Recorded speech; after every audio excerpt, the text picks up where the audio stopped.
আগেই বলে নিতেছি, যারা লাউ পছন্দ করো না, খাও না, আজে বাজে কথা বলো, আজকের ভিডিও অবশ্যই তাদের জন্য না। আজকে আমি লাউ দিয়ে চিংড়ি মাছ রান্না করব।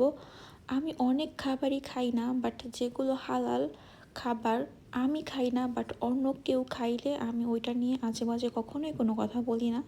হালাল খাবার যে কেউ খেতে পারে। আর আমাদের প্রিয় নবী তো খুব পছন্দ করতো লাউ খেতে, আর আমিও লাউ খেতে খুব পছন্দ করি।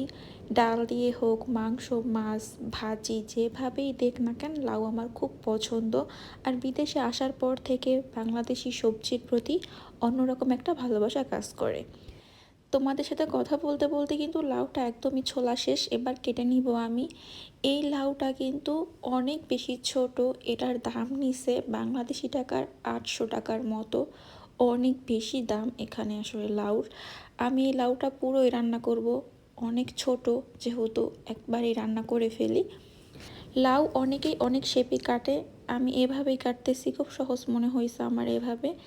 যে কোনো শেপেই কাটা যায়, এর কারণে তো আসলে টেস্টের কোনো তফাৎ হয় না।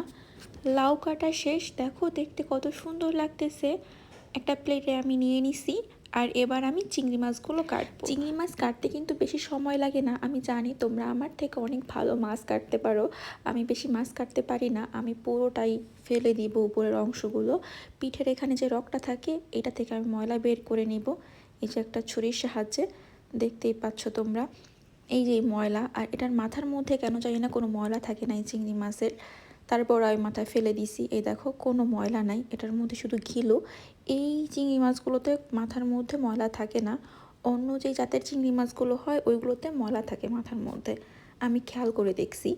রান্নার জন্য এবার আমি মশলা করে নিব। একটা মিক্সির মধ্যে আমি একটা পেঁয়াজ, 3-4টার মতো রসুনের কোয়া, বেশ কয়েকটা কাঁচামরিচ, এই কাঁচামরিচগুলোতে বেশি ঝাল হয় না এজন্য একটু বেশি করে নিছি।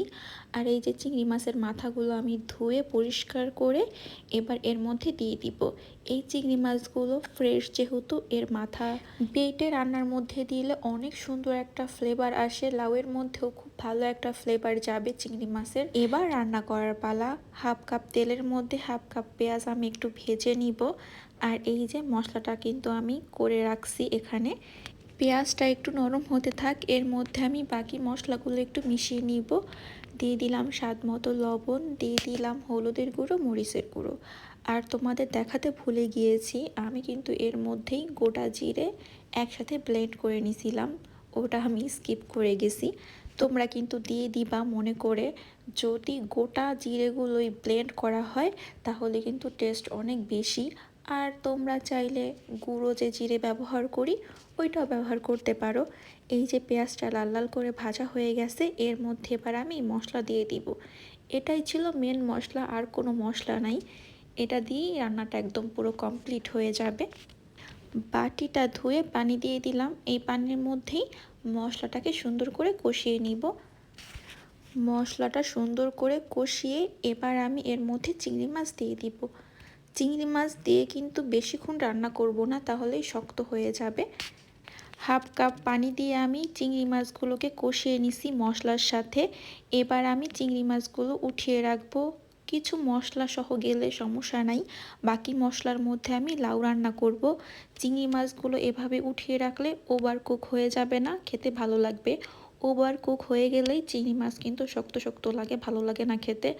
এর মধ্যে আমি ছোট একটা আলুও দিয়ে দিছি, যেহেতু আমার ছোট একটা বাচ্চা আছে ওর জন্য দিলাম, খেলে খাবে, না খেলে তো নাই।